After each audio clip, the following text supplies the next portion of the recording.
ওরা কখনো বদলায় না। এরা শুধু নিজেদের প্রয়োজনে খোলস বদলায়। তাই স্বার্থপর লোকদের থেকে বিরত থাকে। আর ভাই, নিজের স্বার্থ দেখলেই হবে না। এমন স্বার্থপর হয়েন না যে আপনি মানুষের কাছে সর্বদা খারাপ হয়ে থাকবেন। এজন্য সবসময় নিজেকে ভালো করার চেষ্টা করুন। আপনি দুনিয়াতেও ভালো থাকবেন, মানুষের কাছে ভালো থাকবেন, পরকালেও ভালো থাকবেন।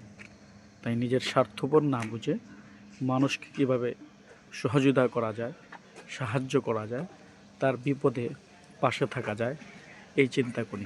দেখবেন আপনার নিজের ভালো লাগবে। মানুষকে যখন মন থেকে একটু ভালোবাসা দিবেন, সাহায্য করবেন, তখন নিজের কাছে একটু শান্তি অনুভূত হবে, ভালো লাগবে। ভালো কাজ করুন, নিজে ভালো থাকবেন, অপরকে ভালো রাখুন।